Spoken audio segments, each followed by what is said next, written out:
Olá, tudo bem? Está no ar mais um episódio do Diálogo 360. Obrigada a você que sempre nos assiste, aguarda o dia de exibição de vídeo, já assistiu a nossa playlist de frente para trás, de trás para frente, já sabe todos os temas que a gente já tratou por aqui. Hoje é especial para quem sempre me pede temas jurídicos. Aqui no Diálogo 360 a gente vai ter a oportunidade de entrevistar 3 advogados, falar sobre vários temas relacionados às várias áreas do direito e também sobre a carreira, o escritório de um profissional que eu particularmente admiro muito, que eu já entrevistei em outras oportunidades e que hoje confia mais uma vez no meu trabalho e está aqui no Diálogo 360 trazendo novidades e trazendo outras 2 advogadas maravilhosas que eu já tive a oportunidade de conhecer aqui também. Tenho a alegria de receber Dr. Vinícius Barbosa, advogado, doutor em Direito. Doutor, obrigada por ter vindo. Que alegria te receber aqui. É isso, Denise. Eu que agradeço novamente a oportunidade de conversar contigo, tá? É sempre um prazer inenarrável estar aqui, trazer as dúvidas, esclarecer para o público, tá? Então, estamos aí à disposição para o nosso bate-papo de sempre. Muito legal. Hoje a gente vai ter a oportunidade de falar um pouquinho sobre um pouco da tua história, da tua carreira, dos desafios que se apresentaram e de um novo desafio que está aí, você está caminhando junto com ele agora com novidades para os seus clientes, porque eu penso que a relação do advogado com o cliente é de extrema confiança. Sim. Então, aquela história, até a gente estava conversando aqui nos bastidores, né? Ah, eu tenho um primo meu que é advogado, tem alguém aí da minha família que formou em direito. Isso é tão complicado, muitas vezes, né? Porque você precisa confiar plenamente, conhecer, sim, a história daquele advogado e em que áreas ele ele conversa melhor, ele flui melhor ali para ele. O direito é extremamente amplo, por isso que é tão comum você ter escritórios que tem advogados que atuam em diferentes áreas. Então, se é trabalhista, é com um profissional. Se é previdenciário, é com outro, né? Então, essas diferenças, elas existem. E, para começar, queria que você falasse um pouquinho para nós sobre a história do escritório. Doutor, eu já te entrevistei outras vezes. Conheço você, sua esposa, sua família. Aliás, tenho muito carinho por todos vocês. Obrigado. A gente também. E já há muito tempo eu conheço vocês, né? Então, fala um pouquinho da tua história, da história do escritório, para começar. Tá, vamos lá. O escritório hoje, né, que denominamos BMS Advogados, nós já estamos atuando há 10 anos, tá? Fazemos 10 anos agora no mês de julho, inclusive. E já tivemos diversas composições, diversas formações diferentes, já fomos uma sociedade inicialmente, era eu e um colega de faculdade, e depois fiquei sozinho durante um tempo, aí comecei a associar pessoas para trabalhar conosco, inclusive a doutora Fabiana, que está aqui com a gente hoje, já vem comigo dessa época já, e hoje a gente fez uma mudança, né, nos últimos 2 meses mais ou menos, para justamente estabelecer uma sociedade de advogados, onde nos unimos por conta de interesses semelhantes, né, uma forma de atuar muito parecida, preocupações sociais, forma de atender cliente, etc. e tal. E tudo isso, tá, traz para a gente um pouco de flexibilidade para poder atuar, porque são 3 pessoas, né, somos hoje em 3, muito preocupados em nos especializarmos, em atualizarmos tudo. Temos então um atendimento muito direcionado ao nosso público. Tá? Atuamos hoje em grandes áreas, tá? Basicamente direito do trabalho, direito empresarial, direito civil, basicamente família, sucessões e condomínio, e algumas outras coisas possíveis também, e direito previdenciário. Como você disse, o direito é muito grande, né? Depende muito de um olhar crítico para cada uma das coisas. E a gente se preocupa sempre com isso, né? Estar sempre antenado, né? Ter as grandes atualizações dos julgamentos, as novas decisões, justamente para trazer um pouco de concretude, um pouco de robustez para a nossa atuação. A minha carreira, ela não começou no direito, eu sou administrador de empresas, por isso que tenho esse nicho, né, essa pegada bem empresarial para assessorar empresas, e aos poucos a gente foi construindo uma prática, justamente em direito do trabalho, nessas outras áreas, algumas especializações que permitem ter tranquilidade para lidar com diversos assuntos. Direito empresarial é fundamental, né? Porque você dá essa consultoria, a gente vai falar sobre isso, né? Dá essa assessoria ou consultoria, a gente vai falar a diferença, para as empresas poderem prestar um melhor serviço, sim, respeitando ali o direito do trabalho, né? Houve mudanças. Muitas. Então, de fato, sim. Mesmo que você seja um empresário de muito tempo, as coisas mudaram e a gente não é obrigado a saber sobre tudo, mas você tem que ter na sua equipe pessoas que saibam para poder andar tudo conforme tem que andar. Senão o prejuízo é enorme e também a reputação da empresa fica comprometida. Né? O que nós vemos hoje muito no Brasil é uma situação na qual as pessoas abrem uma empresa, ainda mais hoje, né? Nós temos os MEIs, as microempresas e tudo mais, onde as coisas, elas primeiras são implementadas para ver se vai dar certo ou não. Isso a longo prazo não funciona bem. Então, algumas clínicas que nós prestamos assessoria jurídica para médicos, algumas indústrias, algumas construtoras, escolas, nós temos o costume de dizer sempre o seguinte: precisamos estruturar tudo muito bem antes de ir jogar o jogo. Porque não adianta, né? Quando algum problema aparece dentro do seu negócio, ele aparece hoje, mas tem um histórico problemático que isso pode vir a comprometer alguns anos de bom trabalho que você teve. Um tributo mal recolhido, um funcionário que foi maltratado, ou algum contrato que não foi bem feito. E se tivermos essa estruturação muito bem feita, nós temos uma tranquilidade para jogar o jogo. Então, justamente nesse ponto entra, né, um pouco do que você colocou da consultoria e da assessoria. As pessoas normalmente procuram um escritório e dizem: olha, eu preciso de uma assessoria full service, né? Quero que você abrace todas as áreas do meu negócio. Aí você vai, você começa a tirar umas dúvidas e tudo mais, e isso é a consultoria: tirar dúvidas, lhe dar um amparo no dia a dia. A assessoria é o que nós prestamos com maior excelência, é estar dentro do negócio.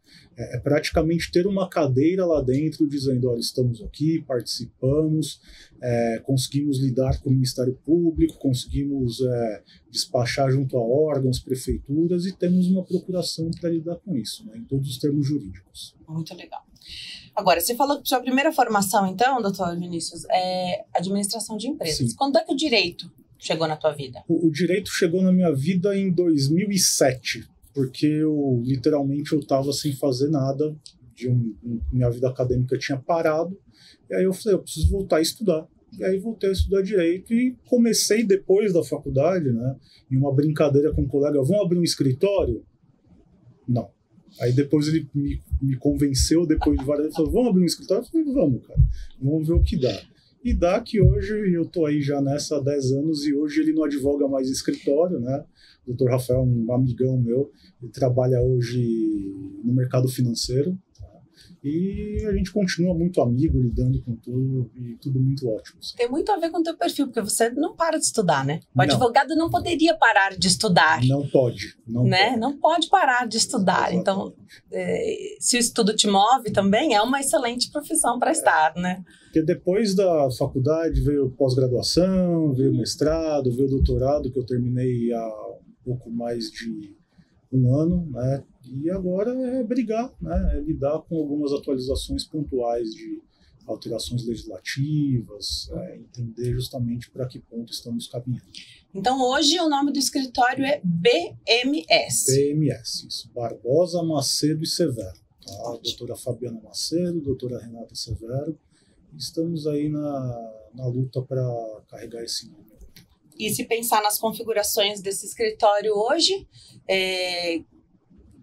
alguém tem quem cuide mais de uma parte ou de outra? Como é que se faz essa... Não é bem uma divisão, vocês trabalham juntos, né? Sim. A gente sempre, desde o início, tá? A gente sempre primou por ser todo mundo um pouco multidisciplinar. E nós temos alguns clientes, alguns casos, né, algumas especialidades até, que demandam um contato mais próximo de um ou de outro. Não tem jeito. Pode ser por conta de uma afinidade que o cliente ganhou, né? Isso acontece muito, né, nos dias de hoje. aquele advogado que tem uma tendência um pouco mais tranquila para lidar com casos de família, que tem uma facilidade maior para acalmar empresários, ou então pessoas que estão passando por dificuldades. Essa sensibilidade, na verdade, quem indica ela para a gente é o cliente. E a gente, entre nós temos total tranquilidade. Olha, eu gostei mais de falar com o fulano do que com o ciclano, com a doutora Renata, com a doutora Fabiana, e não com você. Tudo bem. E a vice-versa também é natural. É uma questão de identidade. A gente se identifica, né? Exatamente. Naturalmente a gente se identifica. Legal. Então essa atuação multidisciplinar ela é muito importante e acredito que a formação dos profissionais que você escolheu para trabalharem junto com você também foi importante, né? Sim, você levou isso muito em consideração. Sim, e eu acho que é uma recíproca. Né? Nós sempre conversamos sobre isso. O que o escritório, né, pode oferecer como estrutura, o que as pessoas estão dispostas a fazer para estarem dentro do escritório, trabalhando conosco, isso é de fundamental importância para a gente. Agora, o que eu achei muito legal é que aqui durante a entrevista a gente vai citar alguns perfis do Instagram que vão te ajudar a você caminhar para essas áreas aí de interesse. Dá trabalho, mas olha, isso que eles estão fazendo é fantástico. Então vamos falar um pouquinho de direito empresarial e aí eu vou citar esse Instagram e vou marcar aqui para vocês no gerador de caracteres, @advocacia para empreendedores. Vou deixar para você copiar, seguir, já vai lá, segue, né? No Instagram é seguir. Então vai lá, vai curtindo esse conteúdo, vai se abastecendo de informação. Eu sou uma estudiosa, eu gosto de me abastecer de informação. Se aquilo é para eu usar naquele momento ou não, informação e conhecimento é o que ninguém tira da gente, né? Mas se esse é o teu caso, que você precisa de informações sobre o direito empresarial, então já vai lá seguir esse perfil no Instagram, mas você fica aqui com a gente que agora tem perguntas que o doutor vai nos ajudar e vai responder aqui. Então a sua atuação é muito forte nas empresas. Sim. É o perfil também do escritório. E que tipos de empresas que são atendidas pelo escritório? Tá. Hoje nós temos de empresas que já chegaram até a atuar no exterior do país, tá, como multinacionais, até pequenas construtoras e pequenas escolas de bairro. Tá. O que nós temos como preocupação é tentar gabaritar o negócio, tá, para justamente ter uma segurança jurídica em cada passo que ele vai dar. Então, nós temos uma preocupação muito grande, tá, em fazer acompanhamento das rotinas de direito do trabalho, acompanhamento e aconselhamento tributário. Nós não atuamos na área tributária propriamente dita, mas nós temos expertise total para dizer, olha, é melhor seguir por esse caminho ou por outro. Temos alguns escritórios parceiros nessa área, que a gente sempre enxerga a área tributária como sendo uma área de especialidade, um nicho único, muitas vezes dentro do escritório. E a gente acaba, como eu te disse, né, tendo uma cadeira de gestão dentro. Então, são tomadas de decisão. Nós fazemos questão de dizer que fazemos parte da estratégia do negócio. Não adianta a gente deixar para o operacional resolver tudo. A gente precisa de uma forma antecipada, aconselhar, orientar para que tudo aconteça com muita tranquilidade. Então, sou muito feliz, né, acho que as doutoras também, em dizer que a gente não faz diferenciação de porte de negócio que atendemos. Temos microempreendedores até, né, que atendemos, que tinham dúvidas cotidianas e faz lá um contrato de consultoria, onde tem direito a tirar 5 dúvidas ao mês, por exemplo. Tá? Então, na verdade, é muito personalizado, porque alguém que tem uma empresa menor pode pensar, isso não é para mim, né? Então, aí fica o advogado que responde em situações ali de conflito, é o advogado conhecido, amigo, parente, às vezes tem um funcionário que é advogado e aí você quer trazer ali a figura. Não, você pode ter alguém que, não sei se nesse caso da consultoria responde por aquela empresa, mas alguém que de fato está ali, conhece a empresa, que é o principal, né? Sabe como as coisas são feitas, se tiver uma queixa, situações sempre podem acontecer, né? O grande problema é que as pessoas não enxergam algo muito sensível, muito sutil no negócio, né? Uma empresa é um ambiente vivo, né? Não tem jeito. E cada um desses ambientes tem um tipo de vida, um tipo de rumo que vai tomar. Porque a partir do momento em que você abriu o seu CNPJ, você registrou o seu CNPJ na junta comercial, sua empresa ganhou vida, você começa a operar, Os clientes que vão chegar até você são diferentes dos clientes que vão chegar até outra empresa, do mesmo ramo, na mesma rua, que abriu no mesmo dia. Então você precisa necessariamente de um acompanhamento personalizado. Nada que a gente fala para uma empresa serve para outra. Porque muitas vezes o gestor que está atuando em uma empresa, ele não se sente gabaritado e, digamos assim, capacitado para lidar com outra empresa também. Justamente porque cada ambiente desse tem uma linguagem diferente, tem uma cultura diferente. Então a gente precisa estar atento a tudo isso. Hoje em dia, política da LGPD, que é a Lei Geral de Proteção de Dados, temos mudanças agora na legislação trabalhista a respeito da norma regulamentadora número 1, que é controle, né, dos riscos psicossociais do ambiente de trabalho. O risco psicossocial nesse andar aqui que estamos é diferente do andar de cima, não tem jeito, né? As pessoas são diferentes. Então a gente está lado a lado com os nossos clientes justamente para poder prestar esse tipo de assessoria. Como que se dá, então, a atuação do escritório nessa representação das empresas? Como se dá? Como é que se diz assim, eu tenho um advogado ou uma equipe que representa a minha empresa? É através de uma assessoria só? Através da consultoria também dá para fazer? Como funciona? A consultoria, como eu disse, ele é um trabalho de bastidores. Né? É aquela coisa, é o apuro do dia a dia. Eu estou aqui, uma pessoa me colocou essa situação, como que eu posso agir? A gente vai redigir um parecer rapidamente, faz um apanhado de legislação para tirar dúvida e manda e diz, olha, a orientação, né, a consulta é essa. Né? Assessorar é você entrar no campo junto. Então olha, ao invés de você responder o e-mail, a gente já redige tudo aqui certinho, já encaminha isso para você, ou diretamente mesmo para o cliente. A gente acaba respondendo como se fosse o departamento da organização. Então, de fato, como se tivesse... Como se não. Faz parte da organização do organização. Faz parte da organização. Se você pudesse dizer quais são as principais preocupações do empresariado, o que você diria? As principais preocupações hoje, Denise, eu costumo dizer o seguinte, o empresário hoje ele precisa ter tudo registrado. Não existe hoje no país em que vivemos, na realidade que estamos passando, uma situação na qual você não tem registro de tudo que você faz. Então, a história, né, que a tecnologia tem trazido para a gente, eu vou mandar um WhatsApp e vou resolver, e amanhã você perdeu todos esses registros, isso é uma exposição a risco muito grande, né, um alvo nas costas, praticamente, eu costumo dizer. Então, você precisa ter um acompanhamento nesse sentido.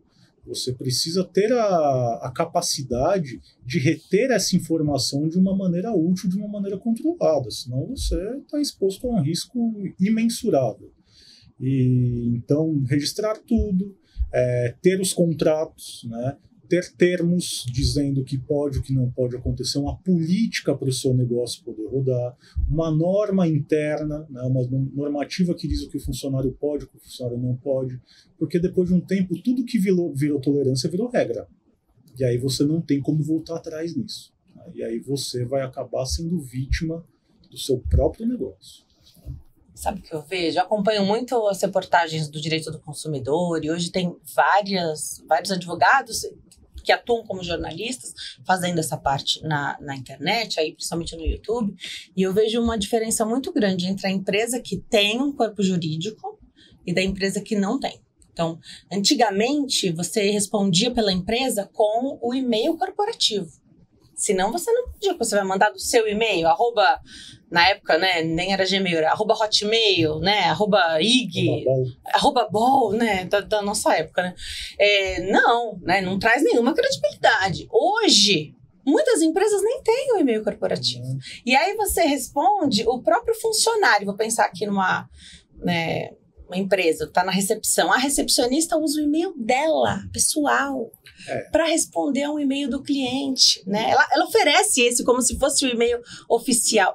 Na minha opinião, é uma exposição muito grande. Uma falta de profissionalismo, né? Depõe contra o negócio. E além disso, também é o que a gente vê por aí, né? De empresa, até escritório de advocacia, muitas vezes a gente recebia pessoas para trabalhar conosco. Nossa, mas vocês fazem questão de dar um celular e um computador para a gente trabalhar? Eu falei, os dados são nossos, né? Inclusive até chega no seu trabalho alguns dizendo, nossa, você está pedindo os equipamentos. Lógico, equipamento do escritório. E é o único jeito de a gente preservar o nosso capital intelectual, os nossos itens, nossos documentos. Tudo é propriedade do escritório. né? Assim como tudo é propriedade de uma empresa. Quem entra para trabalhar em um local precisa ter ciência disso. Né? Não estão tirando o que é meu, é do escritório. E aí não prejudica nada do que é seu. Perfeito. Porque às vezes confunde, né? Isso. Se eu trabalho no meu computador, aí eu confundo o que é meu. Não, esse cliente é meu. Não, o cliente é do escritório. É por isso que tem tanta também situação difícil, né? Exatamente. É meu cliente. Não, o cliente é do escritório. Legal. Agora, a gente tem também as preocupações dos empreendedores. Então, a gente fala de empresariado e empreendedores. Diferenças. O empreendedor, eu vejo, né? Eu coloco isso muito como sendo aquela pessoa que ela está muito mais voltada, muito mais preocupada em empreender sonhos, né? Em colocar uma ideia, tirar essa ideia do papel. Né? Se a gente pegar lá até o código comercial, que é antes do código empresarial, que hoje está dentro do Código Civil, não é isso? A gente vê que o empresário é aquela pessoa que exerce empresa, que está no dia a dia, que trabalha, que dá a cara a tapa. O empreendedor é alguém um pouco, digamos assim, mais digamos assim, preocupado com o plano do negócio. Né? E, obviamente, é justamente o que eu disse, né? Se você tem uma empresa, você já está dentro dela, ele está atuando, você tem preocupações que são cotidianas. O empreendedor ele ainda tem a chance de pegar isso e planejar antes de uma forma mais estruturada. Então, muitas vezes nós recebemos, né, não são contratos formais, mas uma pessoa pensando no seguinte, olha, eu vou abrir um negócio, o que eu tenho que fazer? E muitos dizem, então não vou abrir, porque essas preocupações são tanto e fora. Realmente, é melhor não abrir do que quebrar a cara. Legal. Você já deixou claro a importância, a diferença entre consultoria e assessoria. E aí, aqui, qual a importância, então, de uma assessoria empresarial participativa?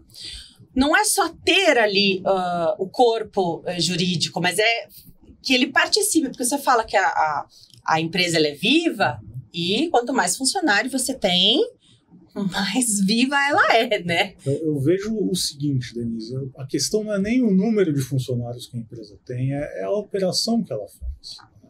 Então, por exemplo, né, nós temos clientes e clientes. Temos clientes que chegam para a gente e falam, olha, a porta do meu negócio está aberta para você. Você pode entrar aqui, colocar o dedo em cada ferida e tentar resolver as coisas para mim. Tem outros que contratam e só querem contar com a gente quando o bicho pega. Isso é normal. É bem normal, vai do perfil de cada um. Não quero abrir para você a minha empresa. Não é nem questão isso de abrir, é porque muitas vezes acha que isso é uma perda de tempo, entendeu? E na verdade isso é um investimento preventivo muito grande, né? E pode ter um custo altíssimo você não fazer isso. Então, por exemplo, a gente tem cliente que a gente orbita dentro dele tranquilamente e fala, cara, olha esse passivo que vocês estão criando, entendeu? Olha como está crescendo a lista de devedores. Vocês realmente estão querendo estar tão grandes assim fora da sua região? Entendeu? Então a gente carrega alguns clientes, né, onde temos um passivo não, créditos muito grandes sendo recuperados fora de São Paulo. Isso complica, é muito difícil operar de uma forma que não seja regional, operar a nível nacional. Então, aos poucos, a gente vai tentando construir isso e cientificar, né, deixar o cliente ciente de que ele precisa operar também dentro de uma margem de segurança, senão o risco é muito grande. Então você fala bastante de estratégia e de operação. Vamos colocar aqui para diferenciar a forma de atuação do jurídico estratégico do jurídico operacional. O jurídico operacional ele vai pegar a batata quente, tá aí, resolve esse negócio. Tá, chegou aqui na minha mão e aí você vai precisar ficar brigando dentro do poder judiciário para tentar reverter uma situação que ou já é um problema ou está se tornando um problema.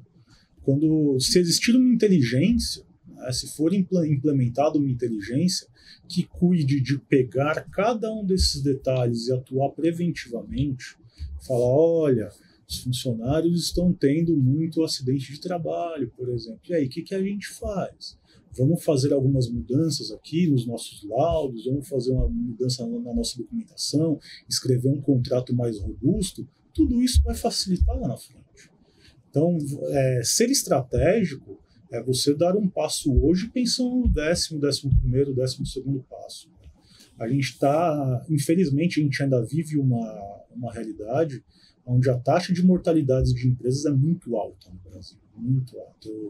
Eu ministrei um curso numa pós-graduação no Sebrae uma vez, e o tema era esse, era a sucessão familiar, empresa que cai por terra, porque os sócios não souberam tocar, ou o filho que assumiu trocou a mão pelos pés, entre outras coisas. Então precisa de um amparo jurídico para que isso funcione, porque vai ser a frigideira dos ovos, né? É onde vai frigir os ovos e você vai falar, ou eu estou num caminho bom, ou eu estou num caminho ruim. Simples assim. E como fazer? Acho que é o trabalho de vocês também, né? Então, às vezes o empresário te procura e ele ainda não sabe os riscos do negócio dele. Ele não compreendeu nem o risco do negócio e nem os riscos de ser empresário. Isso é verdade. A gente atendeu um cliente esse ano que foi uma coisa assim bastante, posso dizer até frustrante para a gente, porque ele trouxe para a gente um problema que já era um problema que já estava no mundo real, né? E nós esclarecemos para ele falando o seguinte: se for para esse rumo, você tem um caso desse, você tem 20 pessoas trabalhando, os seus 20 vão vir. Na hora que a gente abriu os olhos dele, ele falou, vocês estão malucos. Eu falei, não, a gente está dizendo aqui de uma forma consistente. Então a gente precisa criar um plano para conseguir atravessar essa fase. Não, vocês estão problematizando essa forma. Então, boa sorte. Segue você mesmo. Porque são 10 anos fazendo isso. Né? Não tem como fazer diferente, você sabe o que você está fazendo. Né? Antes de advogar ainda, tem uma empresa que emprega bastante, né? A gente conhece as balizas dos problemas, né? Então não dá para fazer vista grossa. Isso tem que ser sincero com o cliente, não tem jeito. Esse corpo jurídico, as decisões jurídicas tomadas, esse planejamento, essas estratégias, elas impactam nos resultados das empresas? Sem dúvida alguma. Eu sempre digo isso, uma assessoria bem paga, como que a gente busca, a gente luta para dela, se paga em 2 anos, tranquilamente. E aí, claro, né, você precisa desse corpo jurídico, desse suporte que tenha a experiência e que conheça sobre gestão e estratégia, né? Então, você busca o cliente que também reconheça isso, né? Sim, sem dúvida. Que também saiba que isso é um valor importante. Exato. É para você e tem que ser para ele. Se isso não fizer parte da cultura dele, eu costumo dizer, então a gente não tem nem o que fazer por ele. Ele precisa ter esse viés mais preventivo, essa vontade de cuidar do que é dele. E o que é o empreendedor benevolente? Quais os riscos serão? O empreendedor benevolente é uma coisa que a gente tem visto no dia a dia, que é o seguinte: a pessoa vai lá, né, tem um contrato de trabalho, por exemplo, com o trabalhador dele, né, e chega e fala, olha, muito bem, o contrato está aqui, mas vamos ser bonzinhos, vamos fazer a coisa aqui para você de um jeito um pouco diferente, tá, querido funcionário? Então faz o seguinte, sua jornada aqui no contrato é de 8 horas por dia, vai embora na 6ª hora.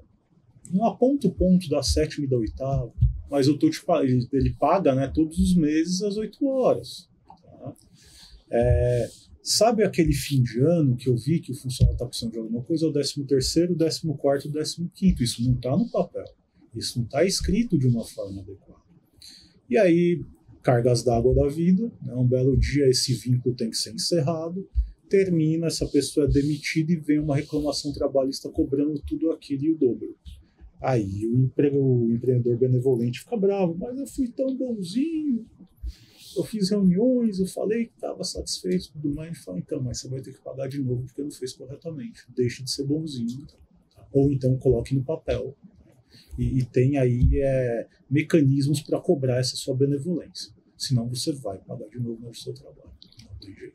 Porque se ele pagou de bom grado, mas não recolheu os impostos que tinha que recolher, isso não estava registrado, então aquilo não compôs a folha de pagamento. Isso. Então pode dar problema. Vai ter que pagar de novo. Vai ter que pagar de novo. Se for para a justiça, tem que pagar de novo. Não tem jeito. Sem chororô.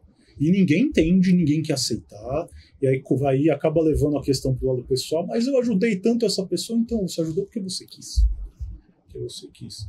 Então, muitas vezes, né, é incrível falar isso, né, em um país onde muita gente ainda não acredita que existem pessoas boas, me desculpe, a gente às vezes acaba sendo uma censura para os nossos clientes. Falando, não faça isso, você vai se arrepender, você vai ter dor de cabeça. Ah, mas vai lá e faz, aí a gente não pode falar para o cliente, eu avisei, né? Mas acontece muito. Você vai estar com ele nos próximos passos, exatamente, né? Mas que ele foi avisado, ele foi. Vamos lá, respira e vamos Tem maneiras corretas de fazer isso, né? Se você quer, se o seu funcionário está indo muito bem e você quer premiá-lo de alguma forma, então faça isso aumentando um pouquinho o salário, né? Então, aquilo que de repente você tinha um valor maior para dispor naquele fim de ano, para fazer tudo certinho, de repente você vai ter que ir aumentando gradativamente, mas recolher tudo que precisa recolher, declarar, como fazer ali os apontamentos na folha, para fazer tudo direitinho. Dá para fazer. Se você quer premiar o teu funcionário, premie. Se ele merece, faça. Mas tem que fazer certinho. Tem que fazer corretamente, senão a dor de cabeça chega. E ela é cara. Muita gente fala das questões da justiça do trabalho, né? Se bem que com a última reforma, foi 2017? 17.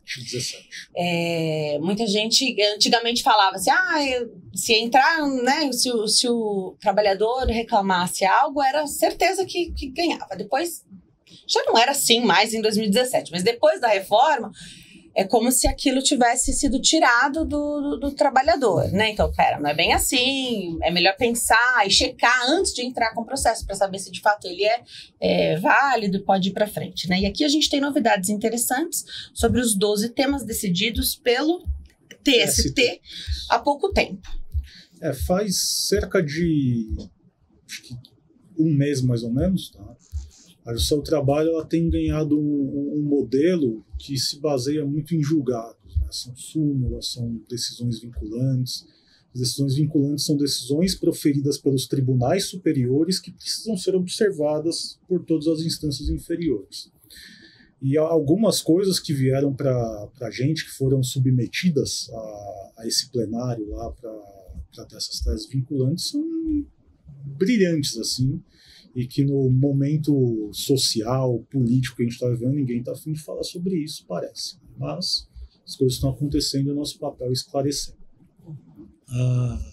O primeiro critério desse, que é muito importante, né, são 12 temas, eu não vou falar de todos, porque todos são muitos e a gente pode até fazer algumas coisinhas que nós vamos postar nesse próprio Instagram depois para esclarecer para o pessoal. Tá?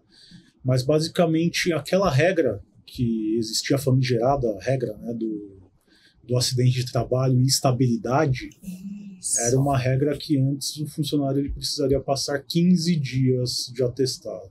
Agora não mais. Você sofreu um acidente, você tem 1 ano de estabilidade. Você sofreu um acidente, você tem 1 ano de estabilidade. Agora aqui, só para deixar claro, quando você sofre um acidente de trabalho, e aí a pergunta, que eu não sei se isso mudou, também sempre é dúvida do público, né? Indo e voltando do trabalho, é acidente de trabalho? E havendo um acidente de trabalho, aí você tem que notificar a empresa e a empresa tem que gerar um certo documento. Isso, esse documento é a CAT. A empresa tem que abrir a CAT, que é a Comunicação de Acidente de Trabalho. Tá. Indo e voltando do trabalho, é acidente de trabalho? Essa é uma questão que ela ainda está um pouco polêmica, porque no momento da reforma disseram não, isso não existe mais, e aí voltou a existir. Então, muito provavelmente, daqui a um tempo, a gente vai ter uma manifestação do TST sobre isso. Tá? Mas hoje, via de regra, acontece, a gente fala, é um acidente de trabalho. O que é considerado um acidente de trabalho? E aqui eu vou trazer as coisas mais, né, que podem ser as coisas mais banais, mas que podem gerar uma grande cair da escada. Se estiver trabalhando, sim. Se estiver trabalhando, sem dúvida nenhuma, é um acidente de trabalho. Você é um eletricista, está trocando uma lâmpada, caiu, acidente de trabalho. CAT. Não ficou mais 15 dias afastado? Pois é. Você está estável por 1 ano. Essa é a nova interpretação do TST. Não precisa mais ficar 15 dias afastado. Então, aqui o que eu entendo que a justiça está fazendo não precisa ter sido uma coisa que te afastou, uma coisa tão grave. Se aconteceu, você tem estabilidade. O argumento é perfeito, o que você falou está perfeito. Mas o grande argumento para essa decisão, para essa tese vinculante, foi o seguinte: era imprevisível. E realmente existia um pouco de imprevisibilidade. Porque ficou 14, ficou 15, não é a partir do 15º, é a partir do 16º. Entendeu? Então, os ministros do TST, eles tentaram cravar ali, olha, se acidentou, e também, né, justificam isso nos votos, colocando que isso é uma forma de pressionar as empresas para cuidar mais da segurança do trabalho. Justo. Né? Só que aí eu acho que passaremos a ter algumas discussões do tipo, o quão grave foi esse acidente? Será que realmente era uma situação, não foi uma simples intercorrência? Eu acho que a gente vai acabar caminhando para isso nos próximos meses. E pode ter sido uma simples intercorrência. Pode, por exemplo, não gerou nada para a pessoa, não machucou. Deixa eu pensar em alguma coisa assim. Por exemplo, advogamos muito para enfermeiros, né? Furou o dedo em uma agulha, na seringa. Foi um furinho. Será que isso é um acidente de trabalho tão grande para dar uma estabilidade por um ano? Eu acho que a gente ainda vai ter uma gradação disso ainda daqui a um tempo. Perfeito. De certa forma, ou com certeza, isso pressiona as empresas a trabalharem melhor essa segurança, porque nas empresas você tem sempre um corpo ali de pessoas, a CIPA, é isso? Deveria ter. Que trabalham, mas aí, para que serve a CIPA, né? Então, será que está atuando da maneira certa? Será que na sua empresa atua da maneira correta? Não basta você ter ali os nomes. Tem a eleição, porque essas pessoas têm estabilidade, né? Essas pessoas, se forem eleitas, elas têm estabilidade. Se forem nomeadas, não. Então, é bom para as empresas prestarem atenção e tomarem esse cuidado, né? E ter o seu papel, a sua figura que atua tanto para as empresas, como consegue identificar o lado do funcionário também, isso é fantástico, né? Muito importante. Você não pode só olhar um lado, nem só do funcionário e nem só do empresário. E esse ponto que você falou agora chama atenção pelo seguinte, Denise, muitas empresas elas se apegam a essa situação apenas fazendo um controle de medicina do trabalho, né? Tendo uma assessoria de medicina do trabalho, e muitas vezes a gente pega laudos, né, de engenheiros, de técnicos que vão totalmente na contramão do processo. Já aconteceu conosco, tá? Dando assessoria para uma empresa, uma representação processual, o juiz ele pede para juntar documentos, né, como um programa de prevenção de riscos ambientais, que é o PPRA, o PCMSO, que é o Programa de Medicina e Ocupação do Trabalho, tá? Saúde, Medicina e Ocupação do Trabalho, e a gente pega esse documento na confiança de que eles foram bem feitos, e a gente identifica falando, isso aqui você está confessando vários erros. Justamente porque essa empresa, né, que estava ali dando assessoria em medicina ocupacional, falou alguma coisa que não deveria ter falado e não estava condizente com aquela realidade. Então é bom você ter vários degraus, né, várias pessoas jogando a seu favor, porque elas se fiscalizam também. Isso é muito importante. Houve mudanças para os domésticos? Agora, para os domésticos tem uma mudança fundamental, que é a necessidade do controle de ponto. Até então existia uma discussão, era um pouco sombria essa discussão até. Será que os empregados domésticos eles precisam ter controle de ponto ou não? Agora é necessário. Quem se lembra, há pouco tempo atrás, até 2015, domésticos sequer tinham hora extra. Nós tivemos um grande avanço legislativo nesse sentido. E vale um empregador doméstico, então empregado doméstico, né, contratar uma assessoria jurídica? Vale. É importante isso. Essa é uma questão que a gente advoga para alguns domésticos, né? Somos procurados por empregadores também para fazer defesas. Aí você consegue dizer que horas que a pessoa entrava e saiu? Não tem ideia do que acontece. Essa é uma preocupação que ninguém está preocupado. Além do que, acho que foi hoje que eu vi uma matéria falando que o Brasil tem cerca de 300 mil empregados domésticos sem registro. Imagine que é isso, né? Normalmente são pessoas que extrapolam o horário, são pessoas que muito simples, né?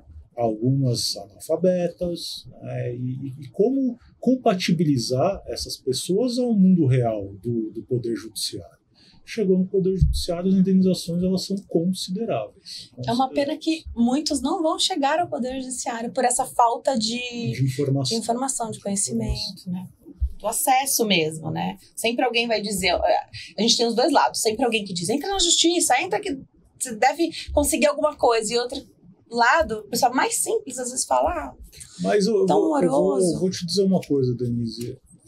Isso que você colocou é muito verdadeiro, mas o que também acontece é que do outro lado também existem muitos empregadores bem intencionados. E se eles não estiverem bem calçados, eles não vão ter defesa. Não vão ter defesa, não tem o que fazer. Vai ter que pagar de novo, e de novo, e de novo. O mesmo caso que você falou de uma empresa maior, né? Exatamente. Que pode acontecer, a benevolência.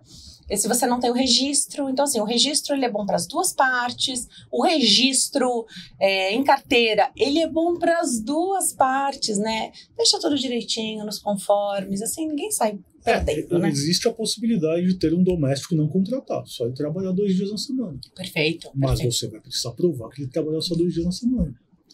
Não tem jeito. Agora o assunto da moda é contratar PJ. Qual é seu entendimento? Qual é o entendimento atual sobre esse assunto? A contratação PJ, o entendimento agora está lá na mesa do STF para ser julgado. Tá lá o tema 1389, salvo engano. 1389, o tema, onde está lá com o ministro Gilmar Mendes a decisão a respeito desse tema. Podemos dizer que não foi dado o voto ainda, não saiu o resultado, mas os ministros eles têm se manifestado no seguinte sentido: é uma evolução necessária. Nós temos ao redor do mundo, no planeta todo, diversos tipos diferentes de contratação para empregados. No Reino Unido, inclusive, tem um que é muito interessante, que é o contrato de trabalho 0 hora, né, o Zero Hour Contract, que é o seguinte: você está contratado por alguém, mas você só recebe se você trabalhar. Você tem 0 horas trabalhadas, você recebe 0. Você trabalhou 1 hora, você recebe 1 hora. Porque as transformações sociais e econômicas, elas têm avançado de um jeito brutal. Né? Temos agora a questão do home office, temos a questão do coisa que veio, né, com o advento depois da pandemia, né? E temos aí diversas nuances, né? Diversos trabalhos hoje que são diferentes, que precisam ser regulamentados. Gamers, startup, contrato de tempo parcial, e isso acaba não cabendo em uma legislação conservadora como a CLT. Eu sou mestre, né, em Direitos Humanos Fundamentais, doutor em Direito Constitucional. Eu olho para a CLT como uma preciosidade para a proteção dos trabalhadores, né, para a redução dessa diferença. Porque os trabalhadores eles são hipossuficientes na relação, eles são vulneráveis, né, só que a gente precisa também avançar um pouco. E esse tem sido o entendimento já em diversos julgamentos que têm sido proferidos. Então, eu acredito que vai haver aí nos próximos 1,5, 2 anos mais ou menos, a a aprovação de um acórdão nesse sentido, tá? Com força vinculante, dizendo pode pejotizar, mas alguns limites. Eu acho, né, meu palpite, minha opinião aqui, eu acho que vai poder pejotizar aquelas profissões que têm um órgão que assegure, como a OAB para os advogados, como o CREA para os engenheiros, né, e aí entre os outros também. Aí eu acho que isso vai ser viável.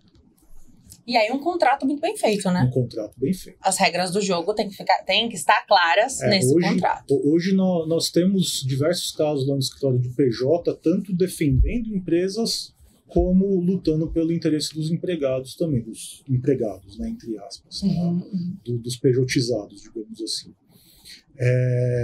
Existe argumento para os dois lados, mas aqueles casos onde é possível quebrar os requisitos que caracterizam o vínculo de emprego, que é a subordinação, habitualidade, onerosidade, pessoalidade, pessoa física, a gente consegue ali ainda dar um ganho de causa para a empresa, lutar por um ganho de causa da empresa. Agora vamos falar um pouquinho dos enfermeiros. E aí, o Instagram, @advogado da enfermagem. @advogado da enfermagem. Faz um tempo aí que o pessoal da enfermagem está colocando as necessidades deles, né? Então, falando sobre isso. Se a gente parar um pouquinho para pensar na importância dessa classe de saúde, né? Uma classe médica, só que não é de saúde não médica, né?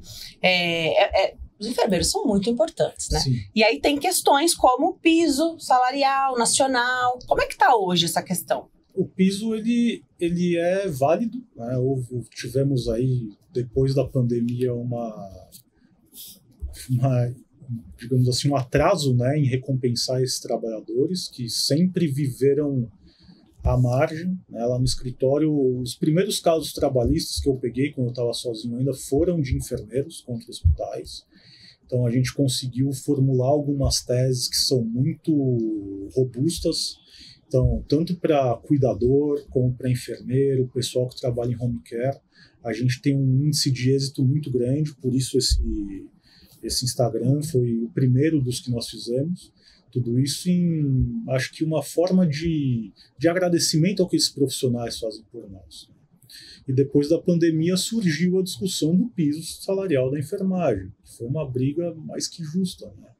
Então nós temos aí categorias salariais para enfermeiros, técnicos e auxiliares, que vão de R$ 4.250 para o enfermeiro, 70% desse valor para o técnico e acho que 50% desse valor para o auxiliar. Além de toda essa baliza salarial, ainda tem a questão da insalubridade, que é muito discutida. Será que o que tem ou não tem direito? Sempre vai para a perícia esses casos. Mas é um terreno assim que a gente advoga com muita tranquilidade, com muita gratidão a esses profissionais. Com certeza. Então, existe adicional de insalubridade? Existe. Isso é definido, padronizado ou é discutido? Isso é discutido e discutível sempre. Tá? O grande problema é que a grande maioria dos empregadores de enfermeiros, eles nivelam por baixo, né? Eles pagam o mínimo. E aí ingressa com processo, marca uma perícia, porque a perícia é necessária para determinar quanto, e aí vê-se que, na verdade, deveria ganhar 40%. E aí a gente vê onde dói no bolso do trabalhador. Isso vai depender de onde esse enfermeiro trabalha, da área que ele atua, muito do dia a dia. Então, se tem UTI, não tem UTI, está naquela área de maior risco e contaminação ou não. Então... A gente conseguiu criar algumas jurisprudências no escritório, né, nesses anos todos, advogando os profissionais da saúde, muito interessantes. Nós temos diversos casos lá onde escriturário de hospital foi reconhecido o direito à insalubridade.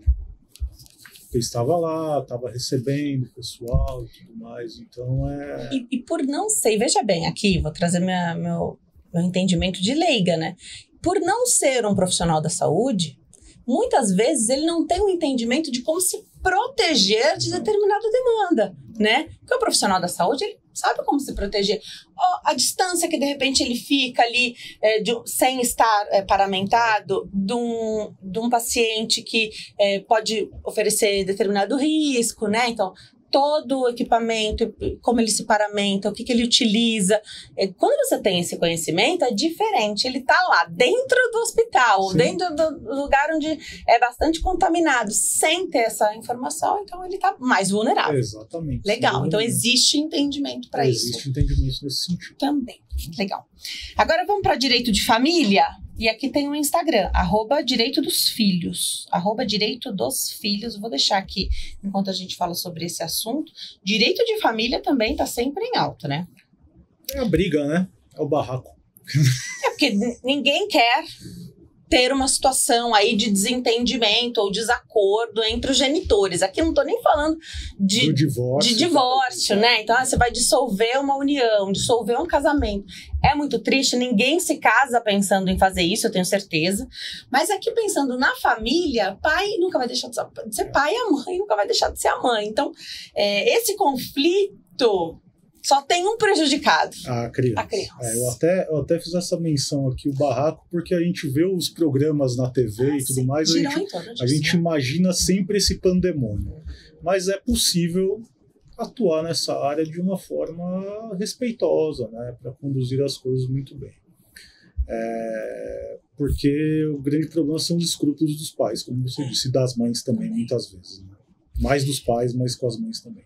Em que momento, a partir de que momento a pensão alimentícia passa a ser devida? E aí eu queria aproveitar, explica por que tem esse nome.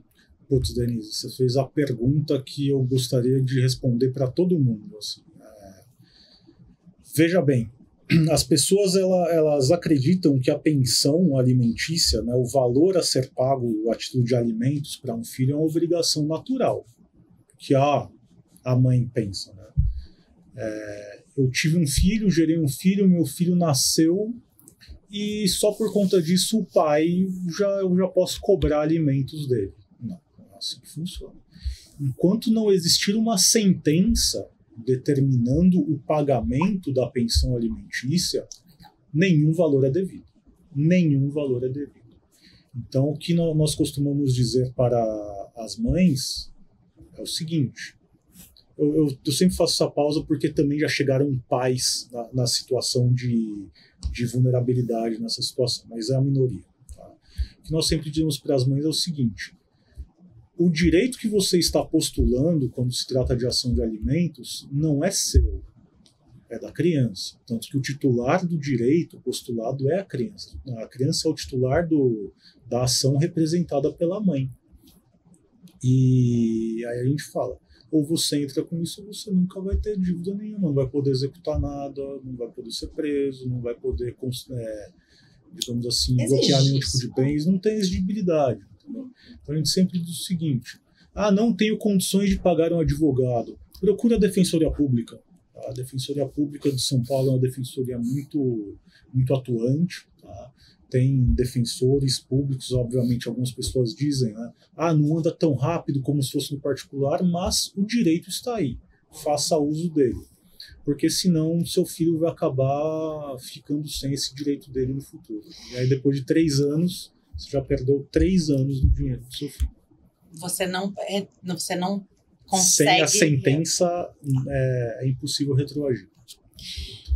Nesse sentido, a importância de se fixar os alimentos. Então, o que estou pensando em fixar é de justamente alguém ter dito: a pensão ficou estabelecida em tanto. Ou é o juiz que vai dizer isso, que é a única pessoa capaz de fazer isso, ou então vai fazer um acordo, as partes vão fazer um acordo, extrajudicial, vão levar para o judiciário e vai ser homologado. Tá? Antes disso, não tem obrigação. Tá. Tem alguma regra para guarda, doutor? A regra para guarda mudou em 2016. Antes era qualquer coisa é da mãe, né? A guarda é da mãe. Agora não. A regra agora nós interpretamos isso com um viés muito positivo depois de um tempo. Tá? A regra é a guarda compartilhada. E para você pedir uma mudança de guarda compartilhada para unilateral, você precisa justificar de uma forma clara e concreta de que o pai ou a mãe, para quem você está pedindo que perca, né, essa possibilidade de compartilhar a guarda, ele precisa não ser uma boa pessoa realmente. Ou precisa ser usuário de drogas, né, boa pessoa no sentido legal. Exatamente, fazer o certo. E lembrando aqui que existe uma confusão, né? Guarda compartilhada não é guarda alternada. Não. Né? Guarda compartilhada é uma coisa, guarda alternada é outra. E guarda só quer dizer sobre o poder de decisão a respeito das... As pessoas confundem, né? A guarda com direito de moradia ou visitação. Na compartilhada a conversa precisa ter um mínimo de conversa ali entre os genitores, mas existe na guarda compartilhada uma residência fixa das crianças. Existe. Então, tem lá um endereço, porque isso também pode fazer diferença até para a cabeça da criança, né? Pra tudo. Onde você mora? Às vezes eu moro com meu pai, às vezes eu moro com minha mãe. Isso aí dificulta para tudo, né? Então... No mestrado eu escrevi um artigo muito interessante sobre isso com uma colega, que é uma modalidade de guarda que a gente está começando a ver isso no Brasil hoje em dia, né? Que é você compartilhar o ninho, né? Lá fora chama bird nesting, né? Você tem, então, uma casa que é fixa para a criança e os pais rodam. Legal. Os pais rodam. Ótimo. A gente vai falar de direito previdenciário, ou, enfim, tem aqui uma opção de Instagram para você seguir, que é bem legal, que fala sobre direito previdenciário, que é @opção previdenciária, @opção previdenciária.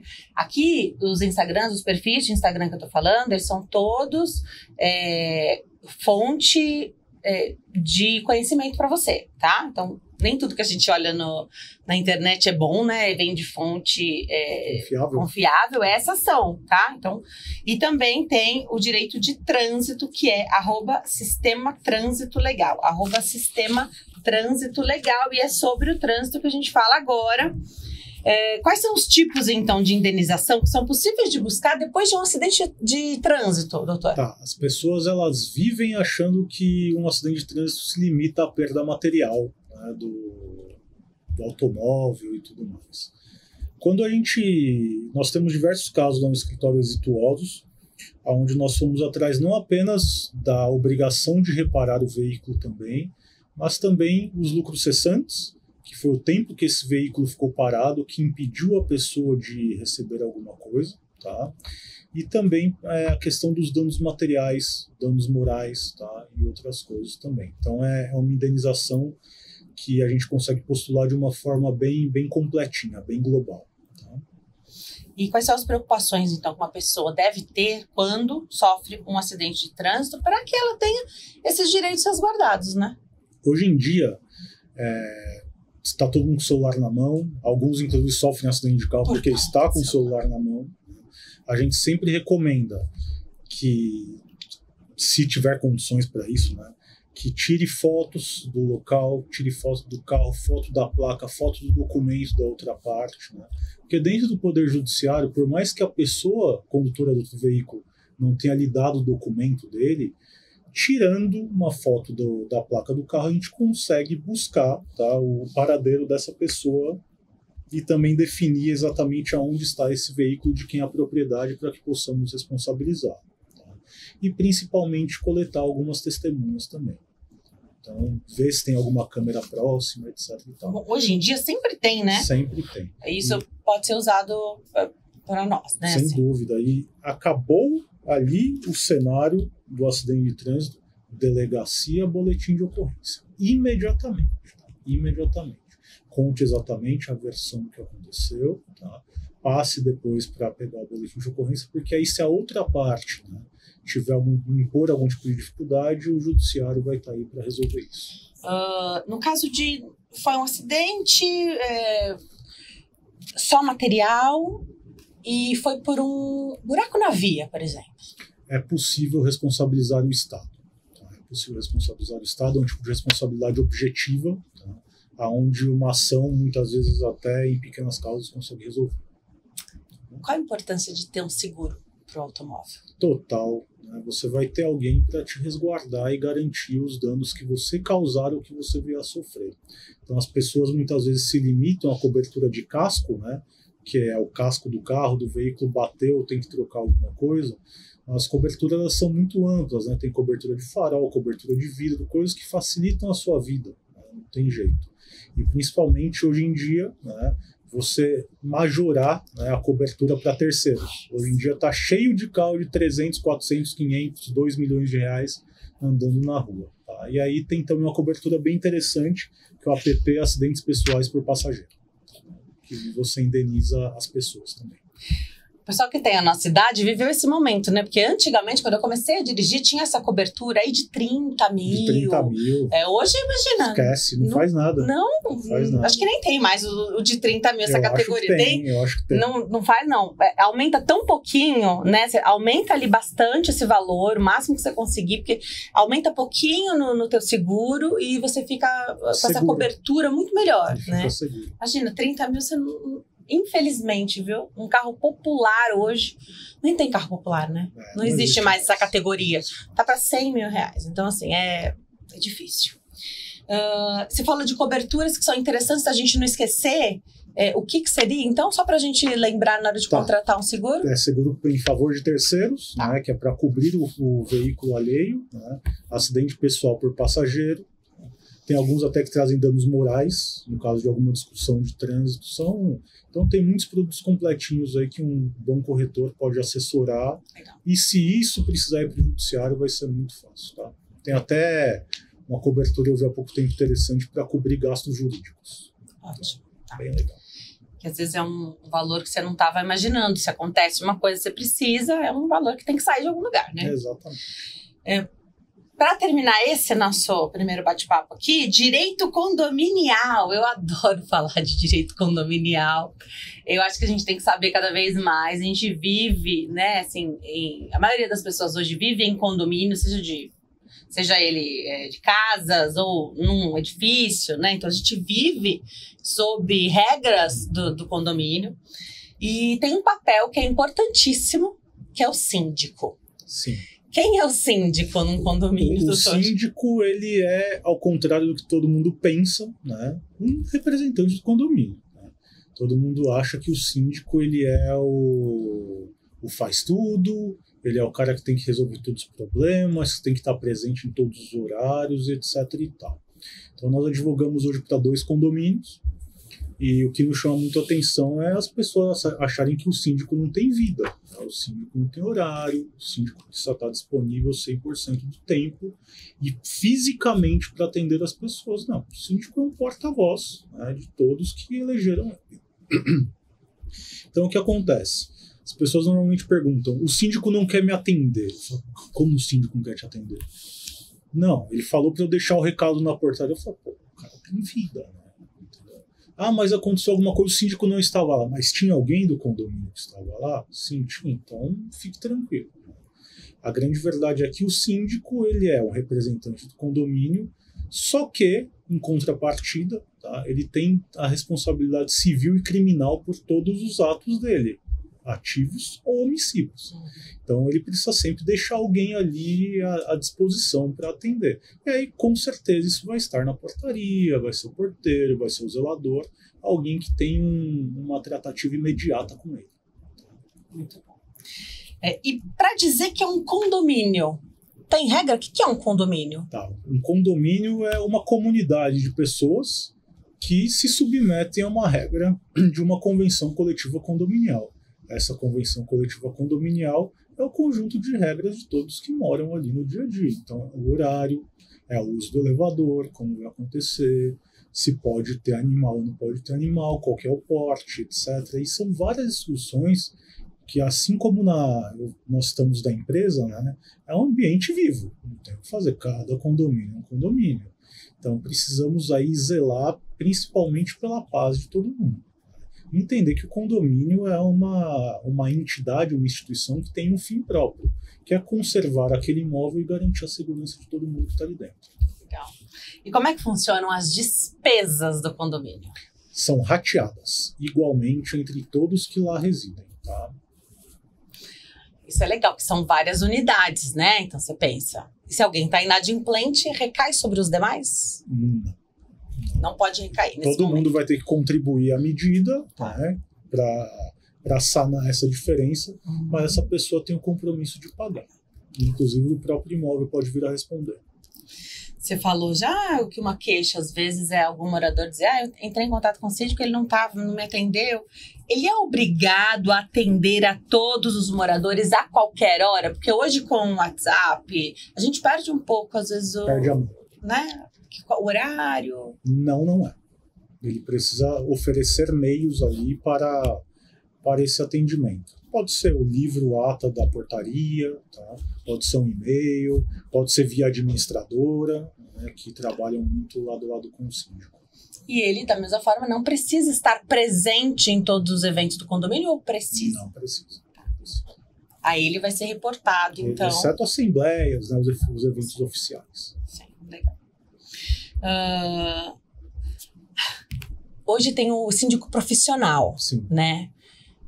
E tem o síndico que mora no residente. Tem diferença entre as atribuições do síndico que é profissional e do que não é? Não tem diferença. O único fato é o fato que o síndico que é profissional, ele exerce uma profissão, né? E ele vai ter ali com certeza diversas outras ferramentas. Tem um síndico, por acaso, que eu conheço, que ele exerce sindicância em mais de 35 condomínios. Ele tem uma equipe muito robusta por trás, é uma das pessoas mais brilhantes que eu já conheci na vida, na verdade. Com certeza. E aí o condômino, sendo ativo nesse condomínio, ajuda também, né? Ajuda, ele reduz a chance de insatisfação dele. Mas aquela coisa, né? O síndico é tipo o representante de sala. Ninguém quer ser, mas todo mundo quer usufruir do serviço. Tem locais que as eleições são bem difíceis para síndico, né? Ninguém quer ser. No final da eleição, todo mundo, boa sorte. Né? Vai lá. Enfim. Doutor, obrigada. Agora a gente vai entrevistar suas colegas. Vou entrevistar a doutora Renata Severo agora. Te agradeço muito. A gente volta no finalzinho para a gente falar um pouquinho, fazer uma finalização aqui. E antes, claro, nenhum convidado meu vai embora sem ganhar um mimo da Farmácia de Manipulação Empório Magistral. Está conosco desde o primeiro episódio. Esse apoio ele é muito importante e é importantíssimo que você tenha sempre à mão o contato de uma farmácia de manipulação de confiança. A Farmácia de Manipulação Empório Magistral é a minha farmácia e a farmácia que eu recomendo para vocês. Eu utilizo, sou consumidora, sou cliente mesmo da Empório. Então, vai lá, 1150-895123 no Instagram, @Empório Magistral e o site www.emporiomagistral.com.br. Rapidinho, vamos fazer uma reconfiguração aqui. Vou receber minha próxima convidada e já a gente está de volta.